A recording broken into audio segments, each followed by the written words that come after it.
Mesdames, Messieurs, bonjour et bienvenue sur notre chaîne YouTube. Ici nous vous donnons la clé, alors si vous êtes nouveau, abonnez-vous et cliquez sur la cloche de notification pour ne plus rien manquer. Cela fait, on peut commencer. Bamako, affaire 49 militaires. Le gouvernement du Mali met en garde contre toute instrumentalisation de la CEDEAO par les autorités ivoiriennes pour se soustraire de leurs responsabilités vis-à-vis du Mali.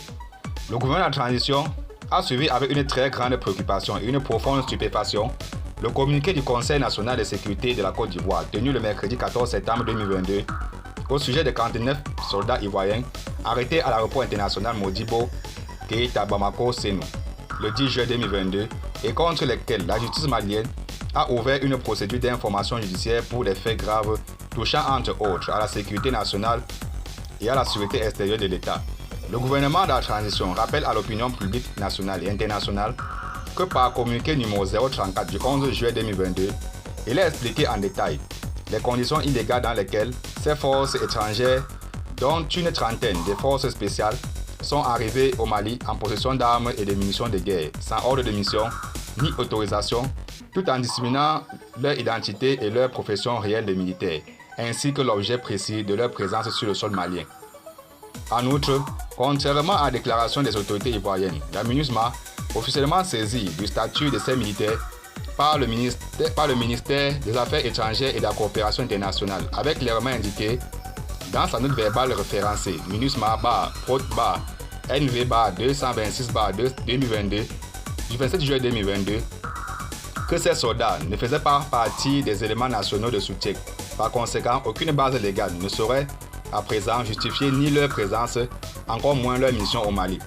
De même, le directeur en charge des questions africaines au ministère des Affaires étrangères de la République fédérale d'Allemagne, reçu en audience lundi 7 août 2022 au ministère des Affaires étrangères et de la coopération internationale, avait clairement indiqué qu'aucune agence allemande, encore moins le gouvernement, n'avait de lien contractuel avec les éléments ivoiriens arrêtés à l'aéroport. Par conséquent, son pays n'avait rien à y voir, ni de près, ni de loin, avec les personnes arrêtées. Malgré la gravité des faits qui entourent cette affaire, le Mali a bien voulu accompagner les efforts de médiation de la République togolaise, unique cadre de règlement du dossier des 49 mercenaires ivoiriens.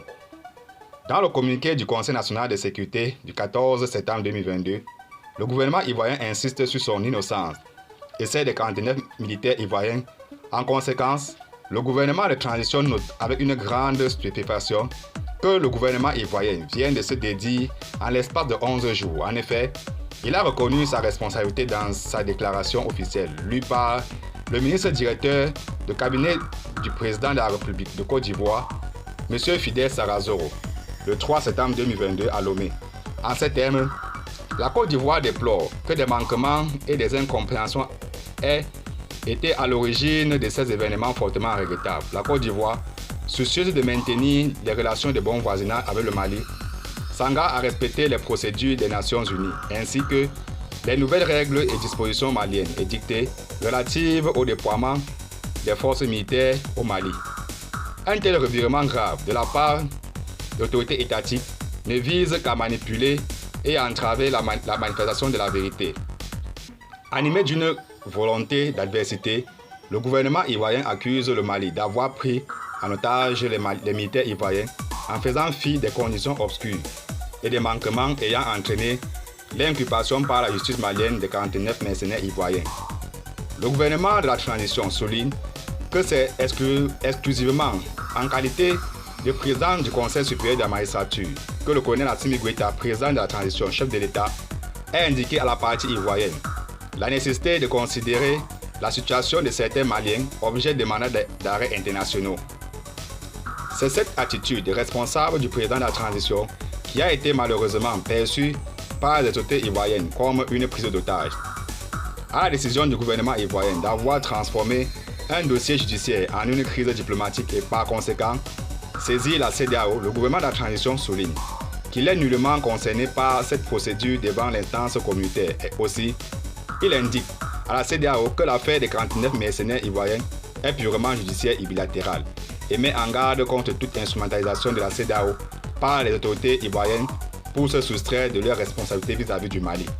Le gouvernement de la transition, tout en réitérant son attachement à la paix, à la sécurité et aux relations séculaires de bon voisinage précise que pour le respect de sa souveraineté, sa sécurité nationale et aux intérêts vitaux de son peuple, il ne cédera à aucun chantage ou intimidation. Que Dieu bénisse le Mali et préserve les Maliens. Merci et à très bientôt pour une nouvelle vidéo. Et surtout, abonnez-vous si vous êtes nouveau.